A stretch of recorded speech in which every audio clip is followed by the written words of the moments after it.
So I wanted to talk to you today about a topic that's, it has been on my mind for a while, but I'm not sure if I know the answer to the question. I'm a bit split and I would love to explore it a little bit with you. And so the question is, do people change? Sure. You mean fundamentally change? Yeah, like, do they ever become a better version of themselves? Do they ever become someone completely different? Yeah, I think the answer is yes, with caveats. So, Okay. do I believe people have made large-scale changes in their life and fundamentally changed their behavior? Absolutely. I think both of us can be somewhat case studies to that. Yeah. Obviously, we didn't fundamentally change from like being a really malicious person to suddenly being a kind person. But our kind of behaviors, the way we look at the world, what we focus on, I think is largely changed. So yes, people change. The issue is that I think it takes a lot of work. And so most people don't, or most people take a very long time to do so. But you feel that every person theoretically could change? I would say almost everybody. I think outside of like literal chemical imbalances or messed up wiring in the brain or something like that that prevents you from it. Sure, but I think you could say that about any kind of extreme. But yes, as if you are of sound mind and I think you can like process things, then yes, I think you can change. Okay. I mean, I view it very similarly. Like, I believe that everyone, except kind of the caveat you said, like, I think if you're a narcissist, like if you have narcissistic personality disorder, it's very hard to completely get rid of that. But you can make it a bit better. Like I think that kind of change is possible for almost everyone in almost every situation. Like, you can make the situation better. You can also make it worse, of course. But Totally. I think often it's really hard to get rid of something completely. If you grow up to be a really shy person, it's doubtful that you're ever going to be like this super social extrovert. Yeah, and to get there, I think you have to work really hard at it. That's the key is like, and that's where I think a lot of people, when they don't change or they believe that people can't, they see that and they're like, well, this person never changed from being extremely shy. But it just means they have to put maybe years, sometimes even decades of work into reshifting everything. So I'll give you another example that's close to our business. If a client only approaches a woman to impress us as his coaches, then he doesn't grow from it. Yeah, never. So or the even challenge to their is, friends or something to show off, Exactly. But that is often the case, I feel. Like, often the intentions and like the reasons behind it are the wrong ones. And so they don't profit from doing it. Like, if they did it just completely by themselves in their own environment at home, that would help them and that would change them.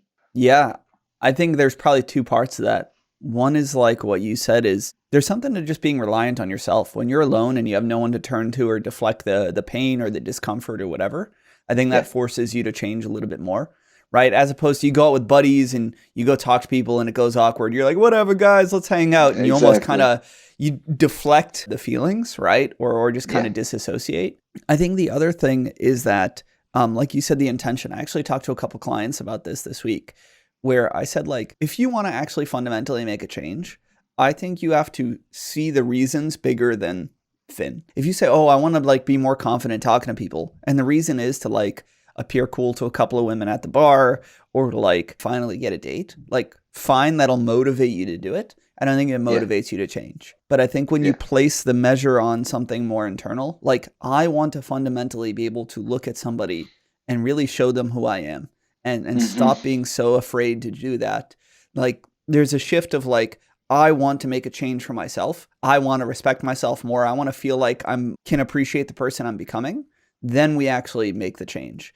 But it's that switch from the micro of like something external. Maybe it's as simple as external versus internal largely. Like, oh, I need to get somebody's attention versus I want to be able to talk to people in a way that feels comfortable as myself.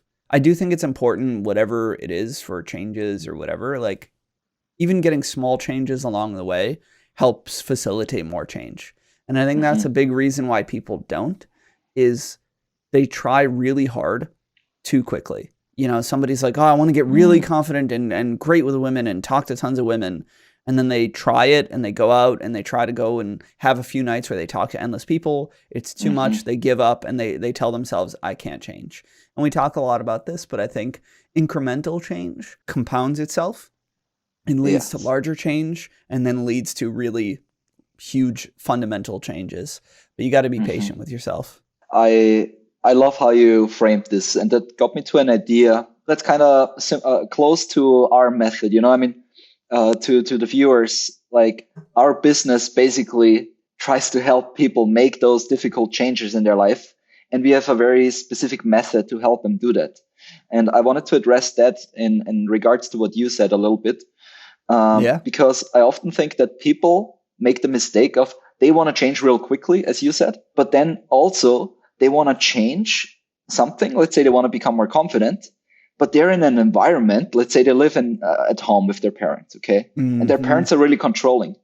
So, like in that environment, how are you ever supposed to tell your mind that you're a confident guy and make it believe it if every day you get the real life confirmation, oh, you're a child, do what we say, we know better than Uh-huh. you, and so on. And I feel like that is what makes our method so successful and so effective, is that it attacks the environment. Like it uses the lifestyle of people and makes changes there that then automatically lead to these mental changes. And so maybe the takeaway there for people is like, get comfortable with small changes. And I think a lot of the initial change could be your environment, whether that's getting out of your parents' home, eventually finding a better job that you like. Of course, that's a bigger change, but I think fundamentally, like that was a big one for me. I could not become the person that I was, happy, positive, motivated in my day to day when I worked at a job that made me miserable. It was Mm-hmm. impossible. And we see that with a lot of clients. I guess a lot of people are in a similar situation. So let me ask you, like, how did you get out of that? Like, how did you get the energy to make that big shift in your life? I think probably a couple of things. One is leaned on other people. So, Okay. told other people how I was feeling, friends, loved ones, that I wasn't happy, that I wanted to do something else. And I guess that's part of the big catalyst to change too that we talk about is other people can really help. They can't make you do Yeah. it, but they can make you feel supported, make you feel valid in your thoughts, make you believe that it's possible. So I think Mm-hmm. a few friends that fundamentally believed in me. So I think Mm-hmm. people is one part. And then testing it with small wins, right? Like, so I wanted to become an entrepreneur and I wanted to start a coaching business. I said, okay, let me spend 2 hours this week writing something or writing an Yeah. article or doing something small. And then you get that feedback of like, it's out there, people resonate with it. Somebody emails you, somebody tells you something, or maybe you host a little meetup and a few people come and they feel like, hey, thanks so much, you helped me on something. At least that was Mm-hmm. for me with entrepreneurship.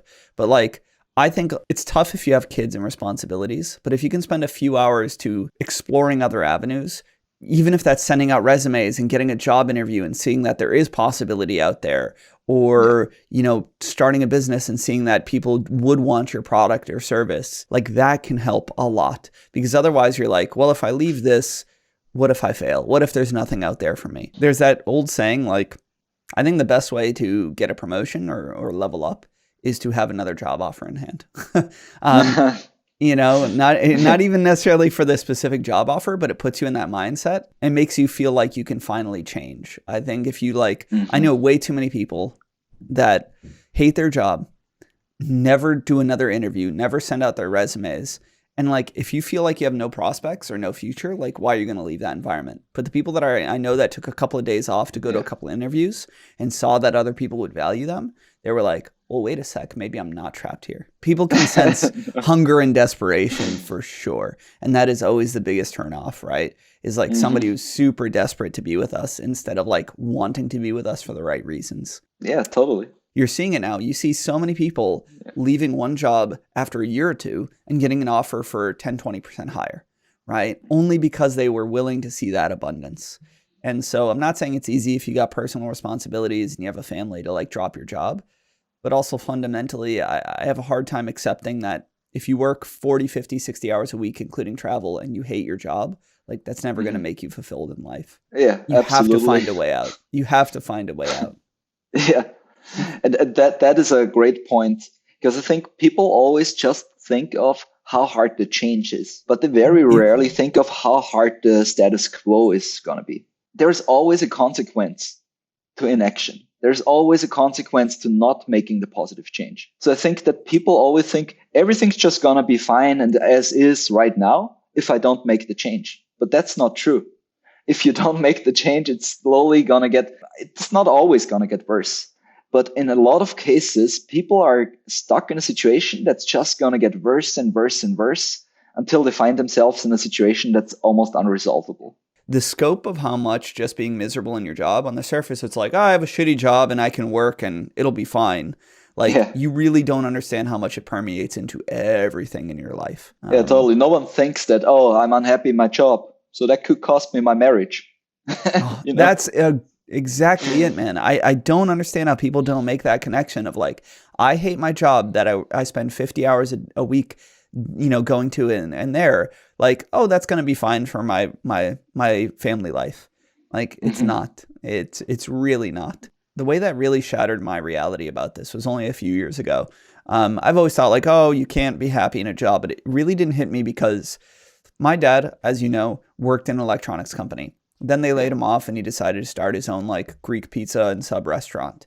And he did that for 20 years or so. And I always thought fundamentally he was pretty happy doing it because he worked 14 hours a day, 7 days a week. He liked people. He was excited. He felt important. He talked to everybody. And then a couple of years ago, we sat down and I asked him and I was like, you left this job you're really passionate about to start or you got fired and you started this restaurant, but you must have enjoyed, making people's day. And he like said to me, he's like, no, I hated all of it. And like mostly hated it. And I was like, really? Like he liked the people and everything, but like it didn't stimulate him. Like, making food and stuff like that didn't really provide him with a lot of fulfillment or mental challenge or whatever. And he's the one person that I thought like, or he thought he could just endure it for a long time. And then he ended up having a heart attack and a quadruple bypass largely because of that. So like same thing. You don't realize that it's affecting you. You're like, hey, I'm raising my kids. I'm fine. I can do this. I'll endure this. It's not a big deal. And then all of a sudden you have a major heart attack and have a quad bypass. Like he could have very easily died, but you don't realize that until that's too late. And now he talks about that all the time. He's like, I didn't realize it was killing me. And my doctor had told me like, if I had stayed there or went back, it would have killed me. That's like a physical manifestation, but I think it's a metaphor for what we're talking about. Oh, yeah. And like a lot of these things manifest physically often, especially stress over a long period of time, right? Like, I mean, everyone knows that that's really unhealthy. So I think it's really valuable in life to have an outside person to just take a look at you, to just listen to you, and then tell you like how they view the situation and what they think you should improve and what you should work on and so on. Like there's even studies that tell you you are the worst person to decide about your life, like period. And maybe that's the final takeaway is like we said, is everybody can change. And I think like the answer is small progressive changes over time that give you wins, that give you more confidence and motivation to do that and seeing it for the bigger picture. But I agree. I think one thing that people should take to heart is what you just said, which is there's nothing more important than trying to grow into yourself and figure out what's going to fulfill you and figure out how to get there because no one else is going to do that for you. And it's really cliche, but like life gets 100 times better when you start finding your path and walking it consistently rather than just going through the motions or being somebody that, you don't actually want to be your entire life. A friend once said that at least if you tried, you're either going to be 5% closer to where you want to be or you gain something from it. If you don't try, nothing happens, right? Yeah, absolutely. I think there's extreme power in just getting started. Totally. So maybe to wrap up this call, which was really interesting, but I still have one very interesting question, I think, that I think of and that I'm not quite sure how to answer it. Sure. Do you think that the easiest and fastest way for a person to change, theoretically, okay, I'm not proposing this, would be to give up basically all their authority over their life about their decision making and so on to another qualified person who makes those decisions for them for a while? Like we have situations in life where that happens, right? Like when you go to a mental hospital and you tell them you're suicidal, then they're going to take away your right to make decisions for a little bit until you're in a better state. So I wonder if that is generally true. So do you think if someone really wants to change something, yet they can't seem to, that they should just give away all authority about their decision making in life to someone else? Yeah, I think in a lot of ways, that's a great way to tackle it. Because I believe the human mind is incredibly powerful. And we see, for example, Okay, like people want to say like I can't change because of a million reasons, but all eventual mental changes is some acceptance in the brain to make that shift, right? And we see this with like modern psychedelic research is like they can give psychedelics to somebody and suddenly they can get out of like long-term depression or addiction to cigarettes, all from one experience and all from their mind. Nothing actually happened except some loop in their brain getting rewired to say like, I don't want to smoke anymore. And so I think like if you're a person who can say, not like I want somebody to control me, but let me give you a practical example. Over the last 14 years, I've had a few clients come to calls and say something like, hey, listen, I'm got all these problems. I don't have all this stuff. But if we work together, I want you to know that whatever you tell me, I'm going to do. Whatever you say I need to do, I will absolutely do no matter what. Even if I disagree, whatever, I trust you. And there's a few people that I can tell they're serious about it. And the few people that I really felt like, oh shit, this person's real, like did it. So yeah, I think there is power to saying like, let me lean on somebody else for a while, let them guide me, and then I'll find myself through that. Yeah, totally. No, this is that's amazing that you actually have real world examples of that. The hard thing there is often just that it gets in this murky area of like guruism and almost like a culty feel, right? Definitely. Definitely. Awesome, man. It was so great talking to you, and we'll talk about our next topic on one of our next videos. Thanks, man. Let's do it.